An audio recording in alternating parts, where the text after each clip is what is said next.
qui s'appelle L'instinct de vivre, qui est un témoignage sur le deuil périnatal.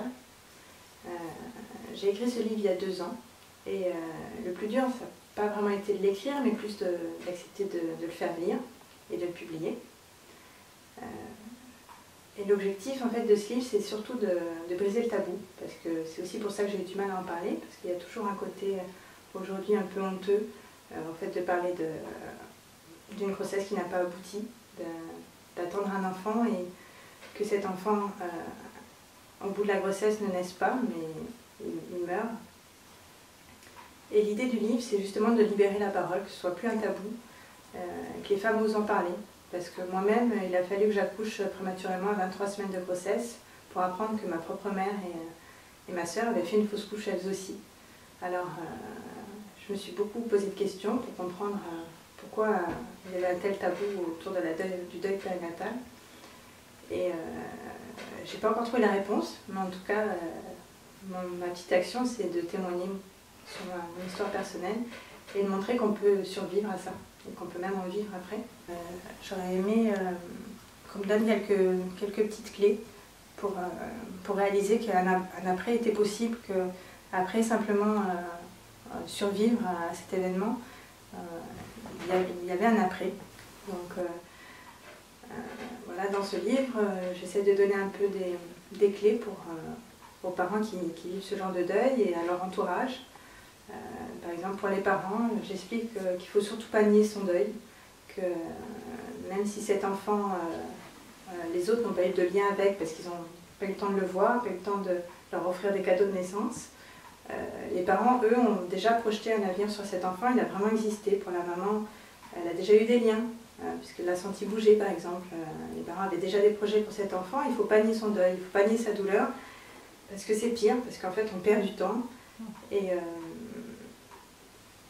Et le chagrin reste, donc je pense qu'il faut accepter d'en parler. Et les autres ne réalisent pas, parce que justement les autres n'ont pas eu de lien, il ne faut pas leur en vouloir. Les autres vont dire, vont avoir des paroles qui sont souvent maladroites, parce qu'ils ne réalisent pas. Il ne faut pas s'arrêter là-dessus, il faut leur faire prendre conscience, il faut qu'ils réalisent ce que c'est.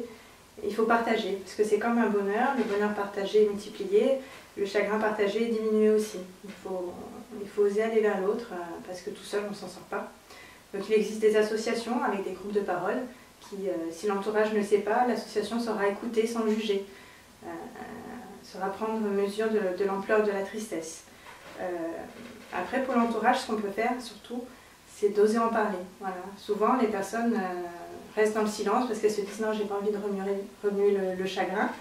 Alors c'est une erreur, il faut oser demander est-ce que cet enfant avait un prénom, est-ce qu'il faut mettre les pieds dans le plat finalement. Parce que ça aide l'autre à... C'est une forme de témoignage, ça montre voilà, je comprends ta douleur, je te vois, je témoigne de ta douleur et ça aide le parent endeuillé à vivre son deuil, à faire son chemin.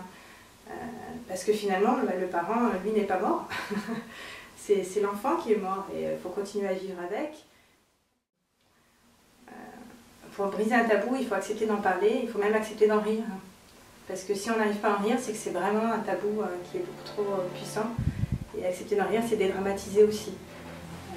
C'est enlever un peu de la honte, c'est enlever de la culpabilité.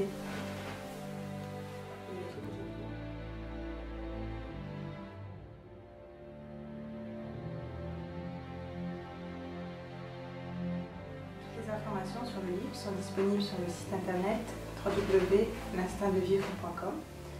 Il n'est pas de hasard, il est des rendez-vous, pas de coïncidence.